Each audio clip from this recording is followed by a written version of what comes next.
제가 건강한 변은 물에 뜨는 바나나 변이다 라고 말씀을 드렸는데요. 자, 어떻게 하면 물에 뜨는 바나나 변을 볼 수 있을까? 두 가지 법칙을 말씀드리겠습니다. 첫 번째는 완전 소화의 법칙입니다. 네, 완전 소화. 소화가 이렇게 잘 안 되는 분들에게는 굉장히 가지고 싶은 단어일 수 있는데요. 내가 섭취한 음식을 완벽하게 소화시켜서 찌꺼기만 내보내면 바로 물에 뜨는 바나나 변이 될 수가 있습니다. 그런데 이 완전 소화를 대부분 간과하기가 쉬워요. 그냥 바쁘니까 한 끼 대충 먹고 그냥 맛있는 거 먹고 소화는 뭐 알아서 되겠지 라고 소화를 내 몸에 그냥 소화기관에 그냥 맡기고 내 입이 즐거운 대로 이렇게 드시기가 쉬운데요. 그렇게 하지 않으면 사실 우리 몸에 소화기관 뿐만이 아니라 전반적인 이 독소가 축적이 되면서 여러 다양한 염증과 질병의 원인이 될 수가 있습니다. 그래서 식사를 하실 때는 완전히 소화시키자, 이것을 꼭 목표로 하시면 좋겠습니다. 또 췌장이라는 기관을 또 과부하시켜서 일을 시켜야만 되기 때문에 우리 몸의 소화기관을 혹사시키는 거죠. 그래서 30번 씹기, 50번 씹기, 또는 식사를 하고 입에서 씹는 동안에는 젓가락, 숟가락을 내려놓고 천천히 식사하는 방법, 또는 마인드풀 이팅, 식사, 음식에 온전히 집중하는 방법, 이런 것들이 될 수가 있습니다. 또 뷔페식 하면 다양한 음식을 먹잖아요. 동시에 다양한 음식을 먹게 되면 또 소화가 어렵죠. 그래서 식사를 좀 단순하게 드시는 방법이 좋습니다. 어쨌든 식사하실 때 그냥 한 끼 배부르게 먹자, 이 목표보다 완전히 잘 소화시키자, 이것을 목표로 하시면 훨씬 건강에 좋은 상태, 그리고 건강한 변을 볼 수가 있습니다. 두 번째는 자연식의 법칙입니다. 저는 자연의 질서라는 말을 굉장히 많이 강조하는데요. 한 끼 식사를 그냥 때우기 위해서 가공식품도 우리가 좀 자주 먹고 있는 것이 현실이죠. 자, 가공식품은 일단은 우리 몸에 다양한 첨가물과 독소를 만들어냅니다. 이 독소는 염증이 되고 염증은 많은 질병의 원인이 되죠. 따라서 독소를 만들어내지 않는 식사, 가공식품보다 자연식을 꼭 하루에 한 끼, 또 두 끼까지 추천을 드립니다. 가공식품을 보통 나는 많이 먹지 않아 이러기도 하는데요. 또 그런 분들인데 아픈 분들이다 하면은 또 뭔가 문제는 있는 겁니다. 가공식품을 안 드신다 하더라도 아마 가열되고 조리된 음식을 많이 드실 수가 있습니다. 한국인의 이 밥상을 보면 쌀밥에 국찌개, 그리고 다양한 반찬들이 대부분 진한 양념과 또 대부분 가열 조리된 형태로 나오게 됩니다. 물론 여기에 신선한 쌈채소, 해조류, 버섯류 이런 것들을 곁들이면 좋습니다. 자, 이것이 바로 자연식이 될 수가 있습니다. 자연식이라는 것은 자연의 상태에서 크게 요리를 거치지 않은 음식을 하루에 최소 한 끼, 그리고 식사 중에 한 50% 정도 드시는 것을 말씀을 드립니다. 제가 많이 강조드리는 아침 식사는 과일만 드시는 것이 가장 좋다. 씹어서 드시는 생과일이 제일 좋다, 이렇게 말씀을 드리는데요. 이렇게 하루에 한 끼라도 자연식을 하신다면 내 몸에 있는 이 소화 효소도 보유가 되면서 완전 소화와 건강한 변을 볼 수가 있습니다. 그래서 자연식, 자연에 살아있는 음식을 어떻게든 하루에 한 끼, 또 식사 중에 좀 50% 정도는 먹는 방법을 꼭 취하시면 좋습니다. 이럴 경우에 일주일에 한두 번, 한 달에 몇 번 가공식품을 먹거나 또 가열 조리식을 병행한다 하더라도 그 자연식을 했기 때문에 건강과 또 건강한 변을 볼 수가 있는 거죠. 그래서 첫 번째, 완전 소화의 법칙, 그리고 자연식의 법칙, 이 두 가지를 기억하시면 건강한 상태, 또 건강한 변을 보실 수가 있습니다.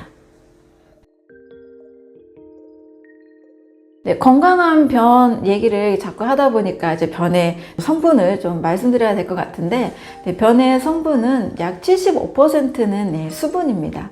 그리고 약 8%는 음식물에 쌓여있는 그런 식이섬유, 또 8%는 죽은 박테리아, 장내 미생물의 사체라고 볼 수 있습니다. 나머지는 탄수화물, 단백질, 지방 이런 음식물 성분들이 같이 나갑니다. 특히 이 변에 있는 장내 이 미생물의 이 사체가 하루에 약 1.5kg 정도가 우리 몸속에서 빠져나가요. 자, 그러면 우리 몸에는 어마어마한 장내 미생물이 함께 살고 있는 겁니다. 내 몸속에서 장내 미생물 덕분에 음식물을 잘 소화시키기도 하고, 또 음식물 속에서 우리의 소화효소가 만들어내지 못하는 다양한 영양 성분도 같이 합성을 하고, 그 후에 이제 변의 성분과 함께 우리 몸을 빠져나가게 됩니다. 변의 성분은 완벽하게 나쁜 것만 나가는 게 아니고 우리 몸을 도와주고 서로 공생관계에 있으면서 우리 몸에 지탱해주는 장내 미생물도 같이 나가고 있는 겁니다.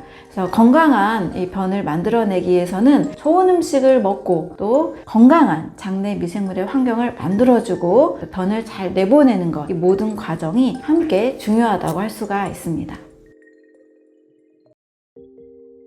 변에 대해서 척도를 만든 연구 결과가 있습니다. 브리스톨 대변 척도라고 하는데요. 제1형부터 7형까지 총 7가지 종류가 있습니다. 1형 숫자가 적을수록 딱딱한 변의 형태이고, 숫자가 이제 클수록 그 질감이 점점 묽어지면서 지나치게 이제 묽은 형태, 설사 형태로 이제 가게 됩니다. 1형은 굉장히 딱딱한 변의 상태예요. 한 3일 이상 변을 보지 못하면 변이 굉장히 호두알처럼 딱딱하게 굳어져 있어서 배설이 굉장히 고통스러운 형태죠. 가장 좋지 않은 변의 형태라고 할 수 있습니다. 두 번째, 제2형에서는 이제 소시지 모양이 되긴 하지만 여전히 좀 딱딱해서 배설하기가 어려운 형태입니다. 세 번째에서는 소시지 모양이지만 겉이 약간만 갈라져 있어서 어느 정도는 배설이 되지만 좀 거친 형태가 될 수 있습니다. 제4형은 소시지 모양이면서 결이 부드러워서 배설이 아주 편한 상태입니다. 이것이 이 제4형의 가장 보기 쉬운 이제 바나나 변의 형태로 이상적인 변이라고 할 수 있습니다. 이 정도로 어느 정도 고형물이 만들어지면서 배설도 좋은 형태, 여기가 이제 중간 지점으로 가장 이상적인 형태인데요. 그 다음 제5형에서는 소시지 모양의 고형이 좀 덜 형성이 되어서 변이 좀 뚝뚝 끊어지는 형태, 설사까지는 아니지만 약간 뚝뚝 끊어지는 형태, 고형물이 잘 형성되지 않은 형태입니다. 제6형에서는 여기서 좀 더 나아가서 배설물이 더 좀 부서지는 형태로 설사가 조금 더 가까운 형태가 바로 제6형입니다. 마지막 제7형은 거의 형태가 없이 그냥 묽은 변으로 주르륵 나오는, 많은 분들이 설사라는 걸 경험을 해보셨죠? 형태가 없는 상태가 바로 제7형입니다. 그래서 1형은 지나치게 딱딱한 상태, 7형은 지나치게 묽은 형태, 둘 다 건강에 이상적인 변은 아니겠죠? 한 중간 정도 소시지 모양이면서 결이 부드럽고 쑥 빠져나가는 배설이 편한 형태, 이것이 가장 건강한 바나나 변의 형태니까요. 이것을 목적으로 우리가 식사를 잘 구성을 하고 또 장의 건강한 상태를 만들어 가시면 도움이 되실 겁니다. 미국에서 굉장히 특이한 이 수술이 하나 개발이 됐습니다. 2012년도에 이 수술이 시행이 됐는데요. 바로 대변 이식 수술입니다. 우리가 이 혈액을 수혈을 하기도 하고 또 장기를 이식하기도 하고 이런 이야기들을 많이 들어보셨을 텐데요. 변을 이식한다라는 것은 조금 너무 생소하고 약간 불편한 이야기가 될 수 있습니다. 그런데 얼마나 심각하면 대변을 이식하는 수술이 생겼을까요? 크론병의 환자들의 경우 장내 건강 상태가 굉장히 좋지 않습니다. 그래서 이 크론병이나 또는 궤양성 대장염 이런 분들의 경우 건강한 사람들의 변에 있는 미생물을 이식을 해서 치료 호전을 보이는 경우가 상당히 많이 있었습니다. 그리고 미국에서는 클로스트리디움 디피실레라는 이 굉장히 내성이 강한 세균에 감염이 된 환자들을 치료할 때 바로 대변 이식술을 이행하기도 합니다. 우리가 항생제를 굉장히 많이 처방을 하고 많이 먹게 되다 보면 이 항생제는 나쁜 균뿐만 아니라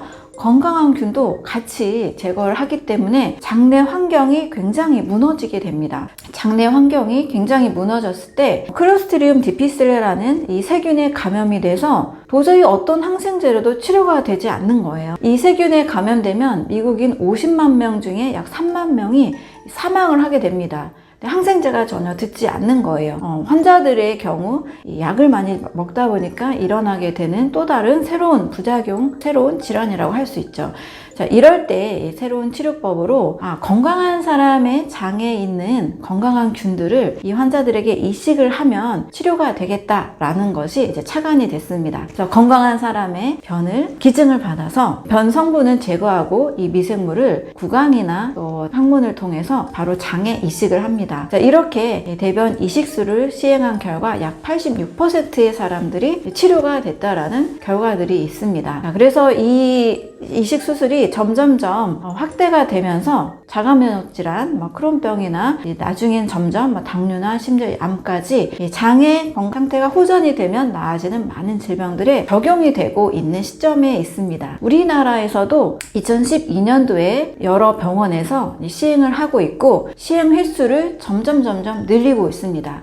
근데 이 대변 이식술을 하기 위해서는 무엇이 필요하냐? 우리가 혈액 은행도 있고 장기 은행, 정자 은행 이렇게 있는 것처럼 대변 은행이 필요합니다. 대변 은행을 유지하기 위해서는 건강한 사람의 변을 기증을 받아야 되겠죠. 심지어 건강하지 않은 사람의 변을 잘못 이식하는 경우에 미국에서 사망한 사례도 있었기 때문에 굉장히 까다로운 기준을 가지고 이 건강한 변의 상태를 점검한다고 합니다. 기생충에 감염이 돼 있거나 또 알 수 없는 바이러스에 감염이 돼 있으면 절대 안 되잖아요. 그래서 대변 이식술도 굉장히 까다로운 조건을 가지고 시행을 하고 있는데 한번 여러분 생각을 해보세요. 정말 이 피가 모자라서 수혈을 하게 되는 경우가 어쩔 수 없이 생겨서 수혈을 받는 경우도 있는데 대변을 이식한다는 것은 좀 느낌이 좀 많이 다르잖아요. 그래서 우리가 대변 이식 수술을 할 만큼 장의 건강을 굳이 악화시킬 필요가 없다라는 것을 꼭 말씀을 드리고 싶습니다.